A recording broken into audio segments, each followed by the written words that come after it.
Buenos días. Primero que nada, somos estudiantes de la maestría en Ciencia Física y Natural. Este video que vamos a hacer a continuación va dirigido a alumnos de tercer año. Esperamos que este video les sirva como material de apoyo para su conocimiento. Somos estudiantes de la Universidad de los Andes. El video que vamos a grabar a continuación se titula Un Mundo Verde, donde en él vamos a tratar todos los puntos relacionados acerca de la fotosíntesis, absorción y transporte de aguas minerales, estomas, tipos de plantas, entre otros puntos que nos van a reconocer o que nos permiten conocer todo lo que se relaciona a las plantas y a sus partes. Nos encontramos ubicados mis compañeras y yo en el Jardín Botánico del Estado Mérida, lugar que escogimos como referencia para tener a nuestras manos la naturaleza, plantas de diversa variedad, donde nos podamos ejemplificar y podamos demostrar lo que queremos explicar del tema. Mi primer punto para explicarle a los adolescentes de tercer año es la transformación de hojas de espinas. En realidad en este punto, pues las hojas no como tal se transforman en espinas, sino que las espinas las tienen una gran cantidad de plantas porque ellas las utilizan como defensa a los herbívoros. Pues de esta manera muchas plantas evitan de que por ejemplo, el guachaquito, las hormigas, pues se coman sus hojas. Un ejemplo de estas plantas que tienen transformación de hojas de espinas es las rosas y los cactus.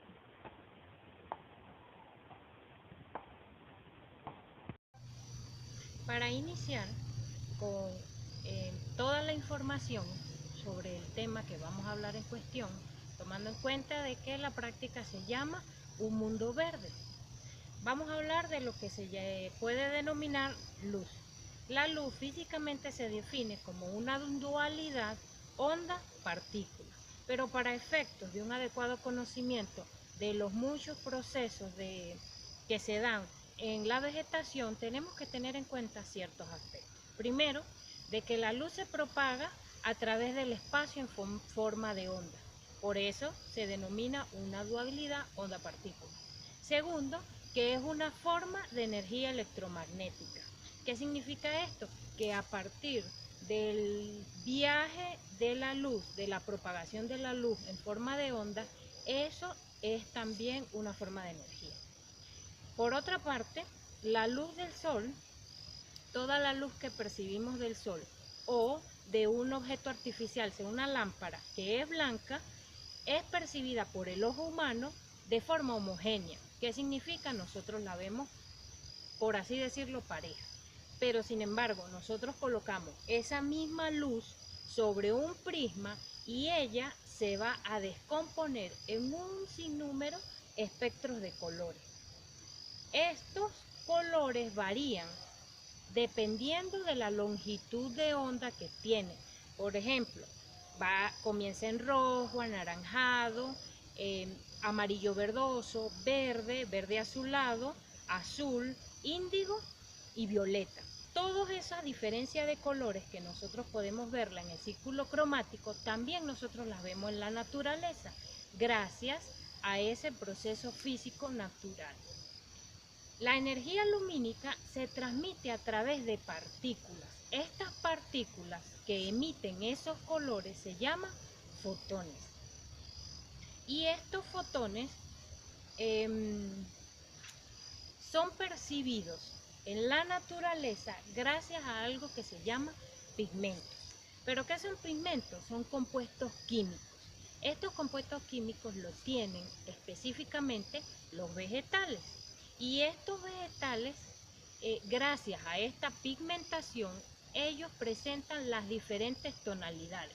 Por ejemplo, vamos a tener plantas con tonos más amarillo, pero otras plantas con un tono más verde oscuro. Todos esos matices o la diversidad de tonalidades son gracias a estos compuestos químicos que se llaman pigmentos. Los pigmentos tenemos que ubicarlo en el interior de las células de los vegetales, específicamente en algo que se llama cloroplasto. Estos cloroplastos, por lo general, va a contener pigmentos clorofílicos. ¿Qué es esto? Los pigmentos de color verde. Pero estos pigmentos de color verde se deben gracias a la clorofila, aunque también hay otros pigmentos que también son amarillos o amarillos anaranjados. Eso lo podemos ver como un ejemplo cuando tenemos las hojas. Las hojas de algunas plantas son verdes, de un verde muy característico, mientras que otras plantas, las tonalidades de sus hojas o sus flores son más amarilla o más naranja. El pigmento de estas plantas se llama xanthofilas o carotenoides. Ya hablamos de la luz, de la incidencia de la luz solar y de la diferente pigmentación que podemos encontrar en el mundo vegetal. Pero tenemos que hablar de algo muy importante, es de la clorofila. Dijimos que algunos pigmentos de tono verde se deben gracias a la clorofila. ¿Pero qué es la clorofila? Es aquella que se encuentra particularmente en todas las plantas con semillas. También está en los helechos, en los musgos y en algunas algas, porque hay otras algas que son de tono morados o azuladas y entonces no es clorofila. Gracias a la presencia de algo muy importante que se llama clorofila A y clorofila B. Puede formarse en las raíces de las plantas, puede formarse en los tallos y puede formarse en las hojas, pero siempre y cuando todas ellas estén situadas por encima del suelo y que además de eso queden expuestos a la luz solar, porque la clorofila se va a activar gracias al efecto de la energía lumínica. Entonces, este efecto es fundamental para dar un proceso que es muy común en los vegetales, o mejor dicho, es fundamental en el proceso de la vida. Este proceso lo llamamos fotosíntesis. La fotosíntesis es un proceso químico por el cual los vegetales verdes, algunas algas, como ya lo mencionamos, y algunas bacterias captan la energía luminosa que procede del sol y la convierten en energía química. ¿Energía química para qué? Para desarrollar un proceso de transformación. Entonces, la fotosíntesis se lleva a cabo en los cloroplastos. En la fotosíntesis se toman dos sustancias que se encuentran en el medio ambiente, como lo es el dióxido de carbono y el agua. ¿Qué hace la planta? La planta toma estas dos sustancias gracias a la incidencia de la luz solar y a la presencia de la clorofila, los ceden y eso produce glucosa y además un compuesto muy importante para los seres humanos como lo es el oxígeno. Este compuesto que es liberado al medio ambiente nos permite a nosotros completar el proceso de respiración. A la hora de hablar de la fotosíntesis tenemos que decir que esta se produce en dos fases, una fase lumínica y otra fase bioquímica. Por lo general le dicen la fase luminosa y la fase oscura. En la fase lumínica se producen en los tilacoides. Estos tilacoides se encuentran ubicados en los cloroplastos y toda la energía que aporta la clorofila se almacena en el ATP y en el NADPH. Estas moléculas, el ATP y el NADPH, se transforman en toda el agua y el dióxido de carbono, estos compuestos que ellos captan del medio ambiente, ellas los transforman para generar compuestos como la glucosa y además producir la liberación del oxígeno. En esta fase, que es la fase lumínica, también se produce la descomposición del agua para completar la creación o la composición de la glucosa y la liberación del oxígeno. La siguiente fase es la fase bioquímica o la fase oscura. A diferencia de la anterior fase, esta ocurre en el estoma de los cloroplastos, no ocurre en los tilacoides como la anterior. Y en esta fase el ADP, el ATP y el NADPH son utilizados para la asimilación del dióxido de carbono. Y además de la asimilación, es utilizado para la producción de la sustancia principal. Entonces, en este proceso es importante resaltar que primero ocurre en el estoma, segundo, el ATP y el NADPH es utilizado para la asimilación del dióxido de carbono. También hay que decir que en esta fase el ATP almacena bastante energía y se produce un proceso catabólico. ¿Qué significa eso? Que él transforma moléculas grandes, bastante complejas, las transforma en moléculas más simples, menos complejas, y se libera la energía almacenada en los enlaces del fosfato, porque es en estos enlaces que se almacena la energía en esta fase. Otra cosa muy importante, además de la fase de la fotosíntesis, tenemos que hablar de algo que se denomina fotosistemas. ¿Pero qué son los fotosistemas? Son aquellos en donde se van a desarrollar los procesos de reacciones. El fotosistema 1 se localiza principalmente en las membranas de los tilacoides, pero hay que destacar que es en los tilacoides no apilados en contacto con el estómago. El centro de reacción tiene dos moléculas de clorofila A. Recuerdan que hablamos que había clorofila A y clorofila B y que juntos formaban el pigmento clorofila.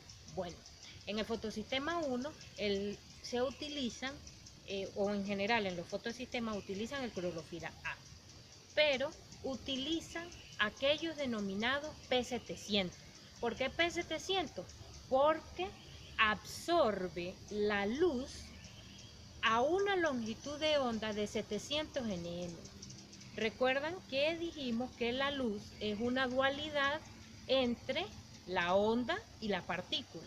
Bueno, en este proceso el fotosistema 1 toma la clorofila A P700, mientras que en el fotosistema 2 está ubicado en la grana. En el fotosistema 1 está en la membrana de los tilacoides, pero en el fotosistema 2 se encuentra ubicado en la grana. Su centro de reacción contiene dos moléculas de clorofila A, nuevamente, pero este clorofila se es denominado P680. ¿Qué significa? Que absorbe la luz a una longitud de onda de 680 nm. Además de estos fotosistemas, tenemos que hablar de algo que se llama flujo de electrones. Los flujos electrones dentro del proceso de la fotosíntesis es un tema un poco complejo. Sin embargo, tenemos que decir que hay un proceso que es cíclico y un proceso que es no cíclico. En el proceso cíclico, un electrón del fotosistema 1 se eleva a un mayor nivel de energía y durante cada proceso de caída a un nivel más bajo, este ocurre en la misma clorofila y además de eso forma dos moléculas de ATP. Entonces, podemos resumirlo diciendo que en este proceso, en este flujo cíclico, toma un electrón del fotosistema 1 y lo cambia de nivel de energía para que como consecuencia o como resultado se dé la formación de dos ATP. Además del flujo cíclico, en el flujo de electrones tenemos otro tipo de flujo que es el no cíclico. Esto también es llamado una fase acídica, donde el electrón del fotosistema 2 cae a un nivel de menor energía y es recibido por la clorofila A P700 del fotosistema 1. En este proceso forma un ATP.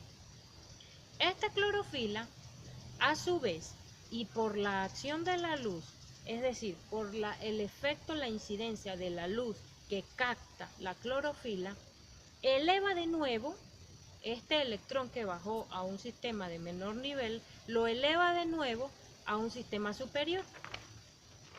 Y allí cae un poco y encaja en la molécula transportadora de la energía. ¿Pero de cuál energía? De la NADP, que ahora, por los electrones de la fotolisis, puede unir los iones de hidrógeno. Es decir, gracias a este proceso de encajar de nuevo en la molécula transportadora, ella es capaz de unir los iones de hidrógeno. Entonces, este proceso del flujo de electrones no cíclico me da como resultado dos cosas. Primero, que los electrones se transfieren al NADP. Y segundo, que se forma ATP una sola vez. Este proceso es energético y además se desarrolla en las plantas que presentan clorofila. Y por si fuera poco, es importante porque primero no solo nos ayuda para completar lo que nosotros llamamos el proceso de respiración, sino que además favorece a las plantas para permitir tener diferentes tonalidades, para permitir captar sus nutrientes y desarrollarse con diferentes características. Ahora le vamos a hablar sobre las plantas C3, las plantas C4 y las plantas CAM. Las plantas C3 se llaman así porque el dióxido de carbono primero se incorpora en un compuesto de carbono 3. Mantiene las estomas abiertas durante el día. Aquí la fotosíntesis se lleva a cabo a través del agua. Las plantas C4 se llama C4 porque el CO2 primero es incorporado a un compuesto de carbono 4. Se lleva a cabo en las células internas y mantiene las estomas abiertas durante el día. Requiere de una anatomía especializada llamada anatomía de Kranz. Es más rápida que la C3 bajo altas condiciones de luz y temperatura, ya que el CO2 es transportado directamente al rubisco, impidiendo que tome oxígeno y por lo tanto que pase por la fotorrespiración. Las plantas CAM se llama así en honor a la primera familia de plantas en las que se descubrió Crassulaceae y porque el CO2 es almacenado en forma de ácido antes de ser usado en la fotosíntesis. Los estomas se abren por las noches cuando es más difícil que el agua se evapore. Por lo general están cerradas durante el día.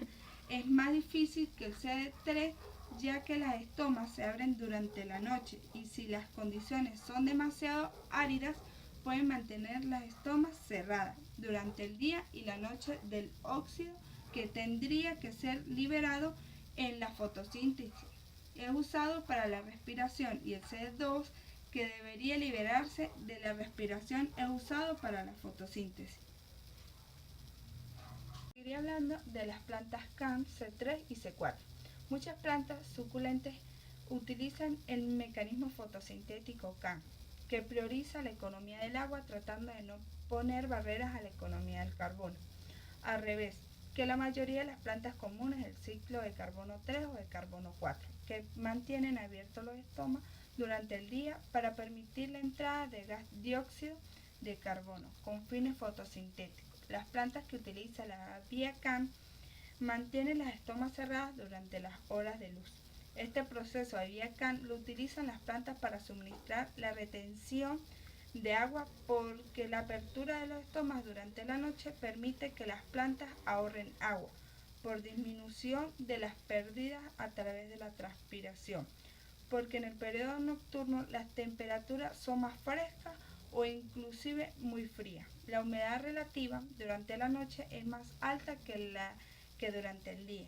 se tiene en cuenta la eficiencia en el uso de agua, que es la relación entre los moles de agua transpirada con la cantidad de moles de CO2, fijando en la noche.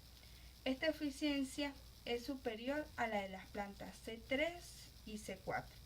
Esta forma de fijar el dióxido de carbono, CO2, durante la fotosíntesis permite diferenciarlas de la mayoría de las plantas superiores que son llamadas de vía C3. Algunas diferencias entre las plantas C3, C4 y las CAN es que las C3 son el trigo, la cebada, la papa y el frijol. Las C4 son el maíz, el sorgo, la caña. Y las CAN es la piña y el nopal. Ahora le vamos a hablar sobre el tamaño de las hojas.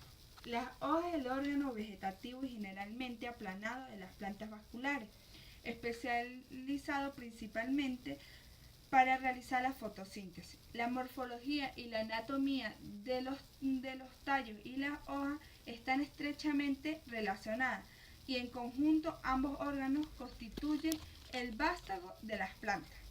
Las hojas pueden experimentar modificaciones pronunciadas en su estructura, que pueden ser consideradas en la mayoría de los casos como adaptaciones al medio ambiente, o bien las consecuencias de una especialización funcional diferente a las hojas reservadas. Los catáfilos, las hojas especializadas como órgano de sostén y fijación, los zarcillos y las hojas que desarrollan funciones de defensa como son las de las espinas. Mi primer punto para explicarle a los adolescentes de tercer año es la transformación de hojas en espinas. En realidad en este punto, pues las hojas no como tal se transforman en espinas, sino que las espinas las tienen una gran cantidad de plantas porque ellos las utilizan como defensa a los herbívoros. Pues de esta manera muchas plantas evitan de que por ejemplo, el guachaquito, las hormigas, pues se coman sus hojas. Un ejemplo de estas plantas que tienen transformación de hojas en espinas es las rosas y los cactus.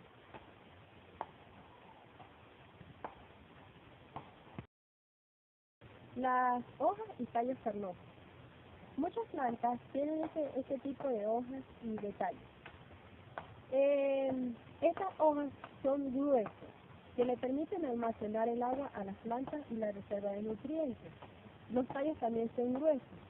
Estas plantas, además de permitir la absorción de nutrientes, por ser gruesas, son sobrevivientes a zonas áridas, a desiertos. Un ejemplo de este tipo de plantas y su uso es que muchas de ellas, como por ejemplo las tunas, las utilizan en las cocinas y en las industrias. El aloe vera las utilizan en la medicina y en los cosméticos. Y además, también de manera ornamental se utilizan los cactus. La absorción de aguas y minerales en el sistema radical. Este está conformado por un sistema de células especializadas que permiten la absorción de aguas minerales y solutos hacia la planta. En la pared celular, esta es pasiva frente al paso de sales y agua, mientras que en la membrana celular, esta es permeable al paso de los solutos, dando de esta manera dos rutas, el cual son simplasto y apoplasto, que lo explicaré más adelante. Los pelos radicales. Esta es una parte de las plantas que le permiten la absorción de nutrientes. Los pelos radicales tienen muchas ramificaciones que por ejemplo, como se puede observar acá. Imaginemos que esta es la raíz y estos son sus pelitos radicales. Mientras más tenga pelos radicales, mayor será su posibilidad de absorber nutrientes y agua. Ahora vamos a hablar de las plantas y su transporte. Existen dos tipos de plantas, las plantas vasculares y las no vasculares. Vamos a empezar con las plantas no vasculares. Estas no tienen sistema vascular, como su nombre lo indica. Además, carecen de xilema y floema. Tienen estructuras muy sencillas. Parece que tuviesen hojas, pero en realidad no son hojas, sino que son como hojitas sueltas que no tienen cutícula, tampoco poseen estomas y tampoco tienen espacios aéreos internos. En las plantas no vasculares existen dos rutas de agua y de minerales. Entre ellas tenemos la ruta de transporte de aguas y minerales apoplasto y simplástica. En la apoplasto, el agua y los solutos pasan a través de la pared celular de los pelos de la raíz, donde está de los solutos, que debe de llegar hasta el endodermo, capa que debe atravesar para llegar al xilema. Sin embargo, en la simplástica, el agua y los solutos pasan a través de la membrana plasmática de los pelos de la raíz para de esta manera tener una mejor absorción y las plantas tengan un mejor crecimiento y desarrollo. Las calixas. Este es un órgano que controla la interacción entre el suelo y la raíz y además posee grandes aminoplastos que estimulan que transmiten los estímulos a las membranas plasmáticas de la raíz.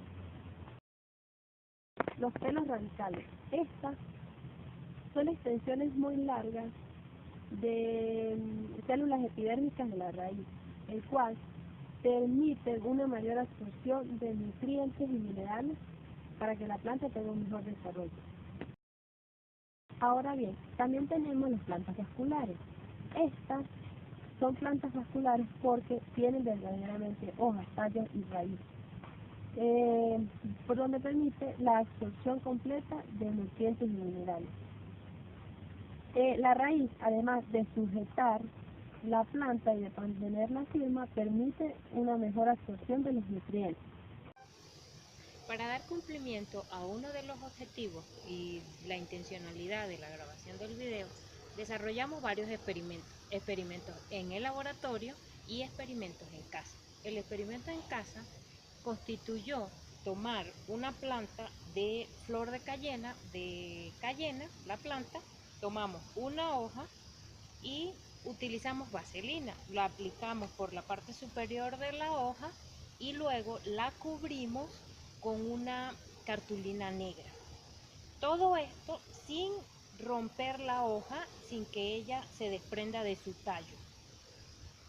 Esa cartulina negra se dejó durante una semana y luego vamos a ver cómo queda luego de esa semana con la cartulina tapada.